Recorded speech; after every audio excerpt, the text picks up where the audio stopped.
In this video, I'm going to be walking you through how our clients do over 100,000 a month just through the LinkedIn DMs. I'm going to be walking you through the 8 different steps that I look at in a business when we're trying to scale them. One of the most important things when it comes to scaling a team is culture. And so that's why it's one of the first things that I want to focus on.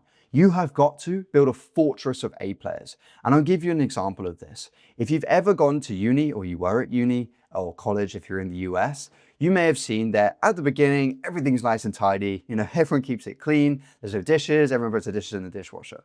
Then what happens is the standard starts to drop. And there's probably someone or maybe 2 people who don't do the dishes. They don't put their plates in the dishwasher. And suddenly the people who were keeping it clean and were at the top, they suddenly go, well, it's not really worth it anymore. If they're not going to do it, I'm not going to do it. And then what happens is the plates, the dishes, the cutlery, everything just builds up on the side, and it just builds up because the standard fell to the lowest performer. The same thing happens in your business. If you've got a team of A players, these guys who are killers, they're weapons, you know, they are the best of the best, and you let a B player infiltrate that fortress that you've built, naturally the standard's going to fall to that B player because they're going to go, well, this guy's getting paid the same as me and they're not doing as much work. If I can do that, I'm going to do that, right? Because humans are lazy. It's something in their nature. So that's always something that you have to take into account. And so what is the formula in order to retain A players and keep them performing at the best level? Well, we've come up with a formula, which is essentially purpose times growth times opportunity divided by micromanagement. And so what does this mean? Well, you've got to give them purpose, an actual mission that they have to believe in. What is the mission of the business? What problem do you solve? Let them know what this is so that they can align themselves with your purpose as well. That's what's going to keep them there. Then there's got to be growth. And I'm going to touch on this a little bit more later through basically having a progression path for them. Then there's opportunity, right? What is it that they are trying to get to? What is the opportunity that you can present to them? Is it going up through the company? Is it being able to give them the experience so they can go and build a business? What is it? You've got to illustrate to them the opportunity of working with you. And then the one thing that kills everything is micromanagement. You do not want to micromanage these people.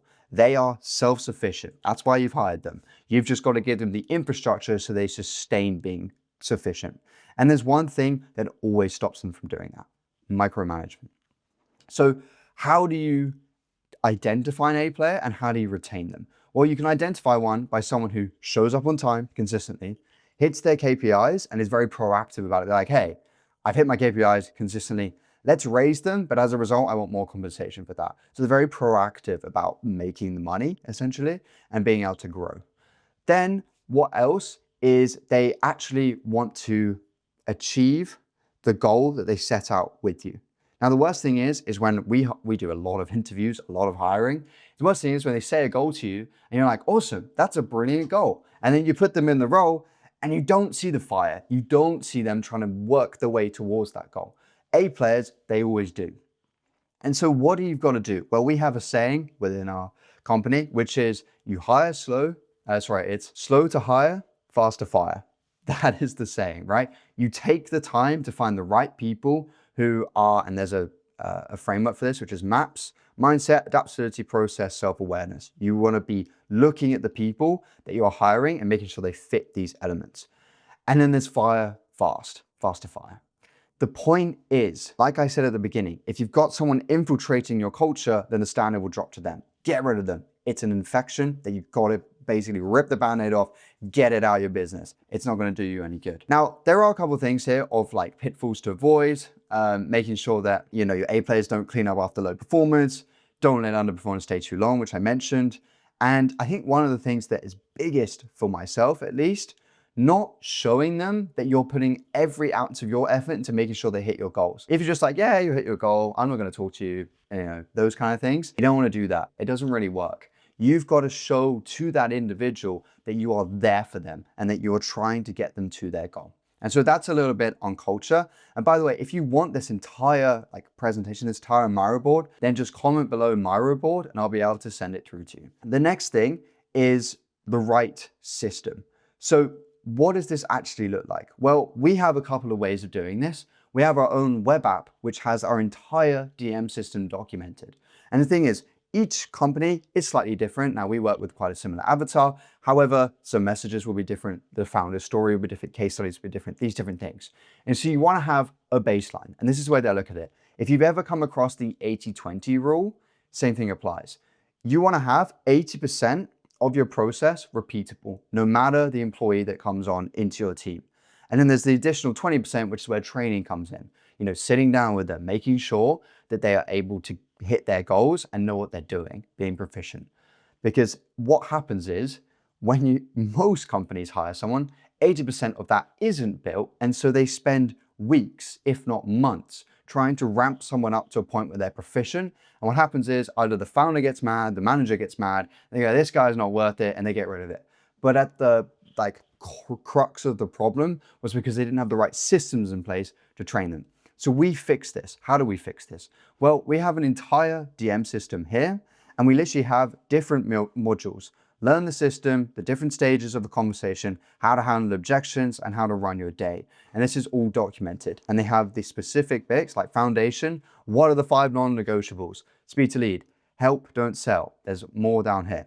The point is, it's got to be documented. If it's a repeatable process that happens every time, document it, systematize it, and ship it. That's it. That's all you got to do. Because otherwise, every single time you start from scratch. And when you've got to move at a certain speed in your business, you can't be starting from scratch each time. The other thing is, when it comes to like hiring a new person and being able to give them the right systems, infrastructure, you want to be able to support them, but obviously you don't want to be like one-to-one with them. And so how do we solve this? We solve this by giving every single setter that we bring on board, and soon it closes as well, we give them an actual AI buddy that they get when they onboard into the company. And this AI buddy is trained on the entire system. It's trained on model chats across the companies. It's trained on all this data so that when they join, they already have what good looks like. That's what you've got to do. Someone being proficient is directly proportional to their pattern recognition. They can recognize, that's how you do something. Okay, I've seen that pattern. I now need to apply it. And so if you can speed that process up by giving them a buddy who can show them what good looks like, then that's going to happen. And so it's as simple as, what are you doing? Well, they can select, are they opening a conversation, replying, following up, and then they can paste in the LinkedIn profile, and then they give suggestions of what to say next, which is awesome. So that's an example of like a system in itself. Now, people always like come to me and they don't realize what this should be documenting. And there's one thing that people always miss that you've got to remember. But one of these things is your ICP. Who is it that you want the sales team to be selling to or the seller to be booking meetings with? Tell them. They don't know. And the problem is, without the right system and without knowing the ICP, for example, the other 7 pillars that I'll be running you through don't scale. This is very important. You've got to nail this. The next thing is, what is the offer? Like, what is it that they're actually selling? They should go through a set process where they learn this as they onboard into the actual company. And then, as I mentioned, who should they target? How should they approach it? Initiate conversations. But the one thing that is always missed, that is so important, not only for culture, but to align them with their purpose, is what is your story as the founder? The amount of times we've onboarded sellers into companies and the founders never told them their story. And so they're not really aligned. They don't know them very well. And then we finally got them to sit down and go, hey, this is my story. This is how I started with this. And suddenly that setter in our instance, or SDR, whatever you want to call it, was so much more motivated because they realized the mission that this founder had been on to grow this business, why they're growing the business and where they want to go. And this is something that can be used in the LinkedIn DMs. So this is what is used as one of the best techniques in order to get to 100K. You're using your own uniqueness, especially in this world of AI, to show someone that you're genuine. So the setter in your DMs should know this, your story. And then, as I mentioned, we've got the 4 modules that we walk them through and the different like sections, whether they're opening, replying, following up. And then we also have just to like something that I really do want to make sure you know. People learn in very different ways. And so the format of actually teaching someone should be in so many different ways. It should be in video, it should be in text, it could be in like, point is, people learn in different ways. And so when you do onboard them into the company, ask them, what is your favorite way of learning? Is it executing? Is it reading the knowledge first, then executing on it? Is it doing it both at the same time? What is their way of learning? And so what we have done is we've got so many different ways. We've got literally all the SOPs in one place in Notion where they can just read the SOPs. Or they can go to the DM system, which is the web app, which is a bit more interactive, a bit more fun, things like this. And then we've obviously got the AI buddy as well. So this is helping them. And they've got my YouTube channel that they can go to and learn from as well. So they've got all these different mediums that they can learn from. And that is so important. You've got to have these systems in place to accommodate lots of different learning types. That's something that so many companies miss. So bear that in mind. And then at the end of the day, now this does feed into what I'm going to run through in a second, but you want to make sure that you're kind of keeping a close eye on people. You want to make sure that at the end of each day, they submit a report and they say, hey, this is what happened in my day. What was the quality of leads like? How many meetings did you book? These different KPIs as well. You want to have these reports so that you're constantly monitoring this. And we set this up so it's an automated process. Setter gets a message in Slack, they fill in their report, that gets sent to the founder, like yourself, and they get full visibility. You want to have visibility of everything, which leads me nicely onto tracking. Now, this is very important. So we have our own tracking system. It's an internal system that we use with every single client. And I'll give you an example. This is what it looks like. Basically, we are tracking each setter. This is just kind of dummy data, by the way.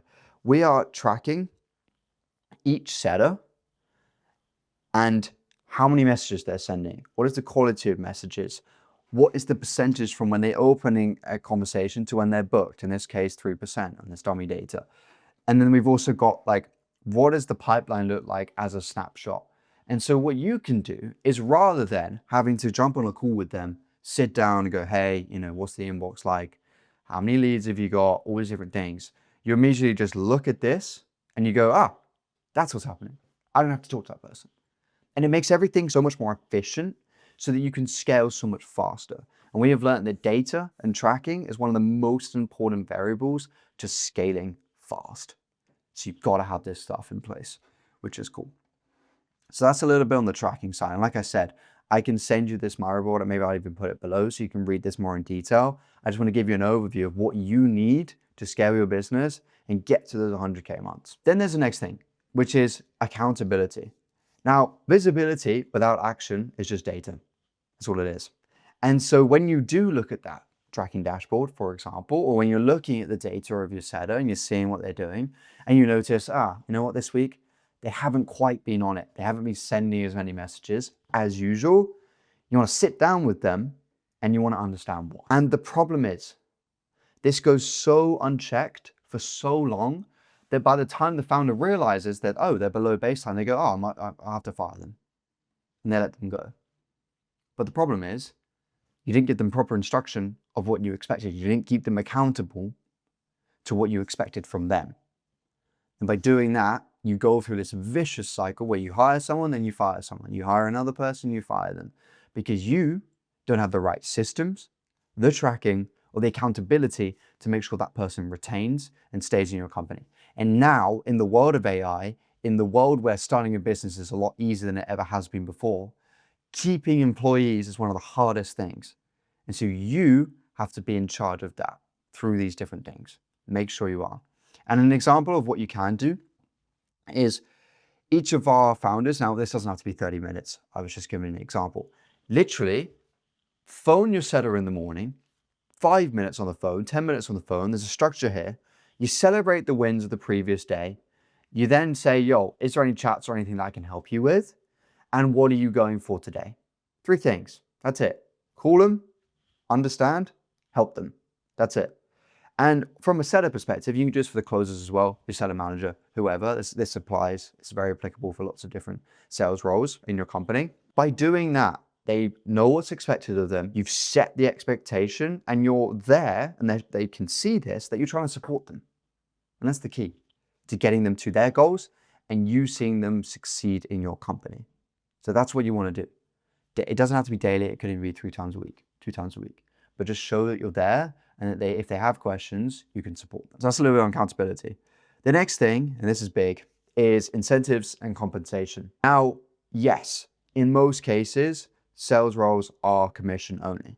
But the way that you structure that is very important to not only the retention of that employee, but them being able to hit their goals as well. So you've got to make sure that you have this in place. So an example is we typically, we say to founders, we say, look, when you hire this seller, we're going to start with commission only. We're going to see them prove themselves and make sure that, there's someone that you want in the company. And so what we suggest is you pay them at the beginning $50 per qualified meeting that shows up and 5% of the closed deal.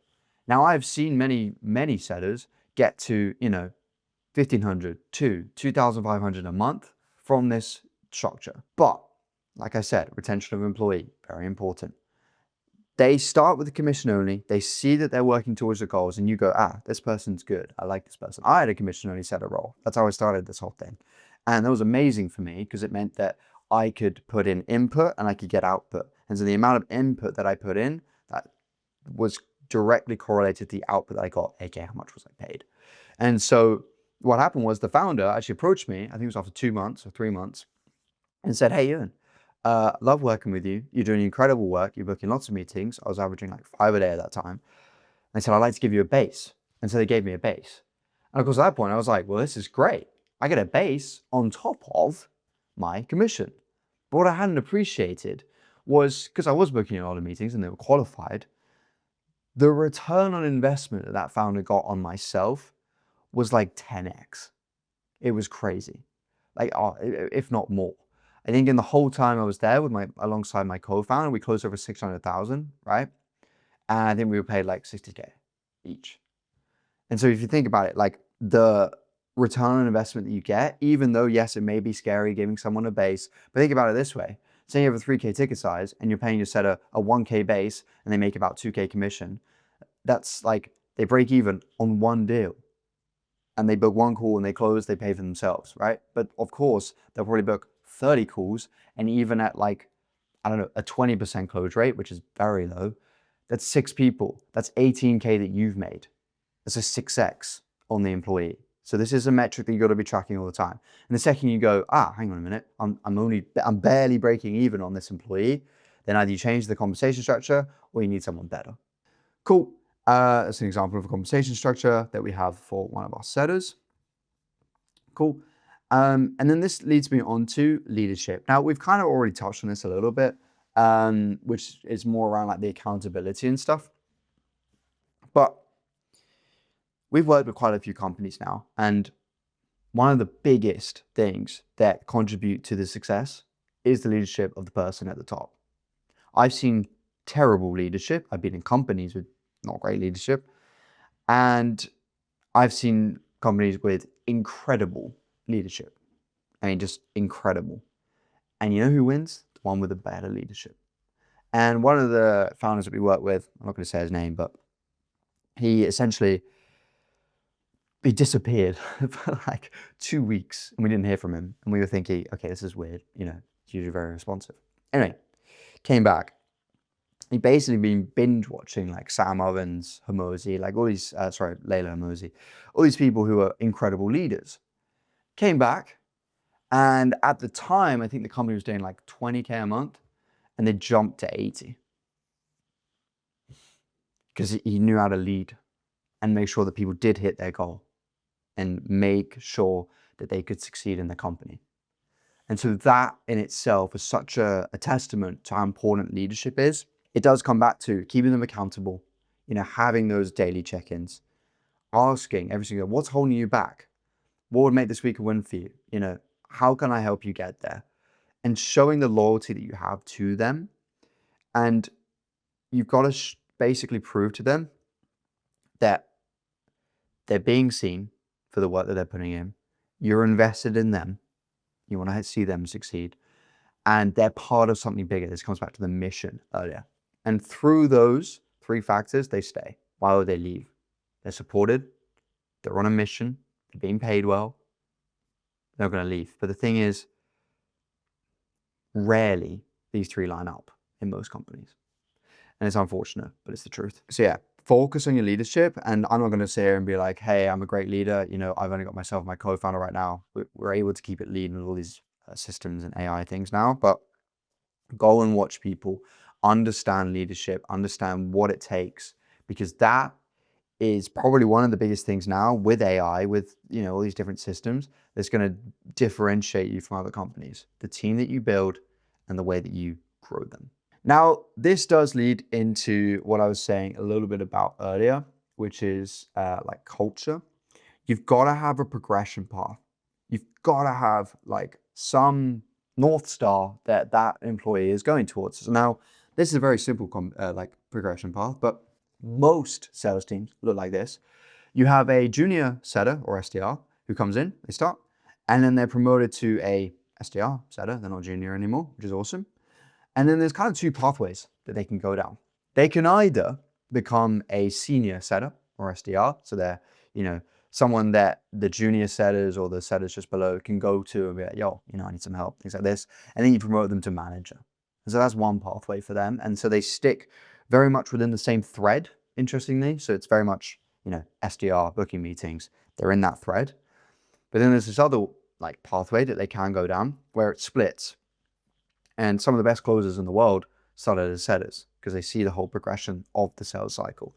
And so then they go to a junior closer, then a senior closer, and then a closer manager. And so that's another pathway that you can take them down. And by the way, this isn't like fixed. They could literally go to a closer and then they could jump back to being an SDR manager. It's not fixed. It's just a suggested pathway that you can take them down. And then once they become a closer manager, they can again be part of more senior roles. Now, we typically work with smaller companies, so we haven't necessarily seen this progression path, but the classic one is the setter then going up to a closer. That's classic, or a setter manager. So you just got to decide when you do hire a setter, or if you have a closer already, sit down with them and go, what do you want to do? Where do you want to go? Do you want to be a closer if you're talking to the SDR? Do you want to be a setter manager? Do you want to be a closer manager? Where do you want to go in this company? Sit down with them, understand their goals, and show them that you're on a mission to help them get there. Because that's going to retain them. Because they have a progression path that they're working towards. That works very well. Cool. So that brings me on to the last bit, which is support. And this also ties in a little bit with culture as well. But essentially, what we do is we're an external company. So we come in to businesses, we help train their SDRs, we give them access to our systems, our tracking, our data, all these different things. And what this allows the founder to do is it allows them to kind of support their setters, but from afar. And they bring in external help and they kind of contribute to that training of the setter, which works really well because you're supporting that setter and you're actively showing to that setter that you just hired, hey, I'm investing money into you. And I've seen with all the setters that we trained, we've had none of them leave. The only time one left was due to personal reasons, blah, blah, blah. But they've never left because it was a company thing, because they saw, this founder's supporting me. They've invested in help to help me grow. That's already a huge proof point as to why I should stay. And so that's like incredible. The other side to it, when it comes to support, it doesn't have to be you individually, is actually the people that you surround your setter with. Now, we have a setter community that we have, I think, 11 setters in now, something like that. And what we do is we have a bit of friendly competition. And we have this, which is a leaderboard. I believe I've got it up as well. Yeah, so we have a leaderboard. The setters can compete with one another, and we can give incentives for them to be at the top, whether that's a $200 bonus. And by having this support system where we have setters who join our community, they've just started in a role, they join the community, and they see people like Colton, people like Harry, and they go, oh, those guys are crushing it. Like if I was booking 9 meetings a week, I'd be making this much. Okay, I'm going to go to them and I'm going to ask them why. That's what they do. And so this is the beauty of it. This is the beauty of having like a support system, is that if you are a small company, and typically most of my audience is, they're smaller companies, and you don't have that kind of proof of concept, these people crushing it in your business who are a setter or are a closer, then actually getting external help and giving them access to a community, which is what we do, is a huge, I can't tell you the ROI that you get. All these setters, they're on calls with each other all the time. It's like a self-sustaining ecosystem now. They're getting on calls with each other. What are you doing this week? How come you put more meetings than me? And then vice versa. Oh, you're booking more meetings than me this week. What are you doing? And they're constantly learning from each other and seeing what works, even though they're on their own in their own company. They've got this community, this support system that they can go to and go, oh, hey, what are you doing? How come you're winning this week? This is awesome.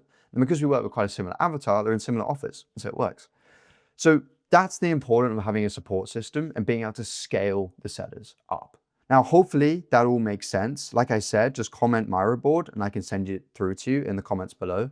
I don't want to go like too in detail, but that is how our clients make 100K a month. Those 8 variables is what contributes them to being able to do that, because they have these different infrastructure in place, these 8 different pillars, and that allows them to scale not only quickly, but efficiently.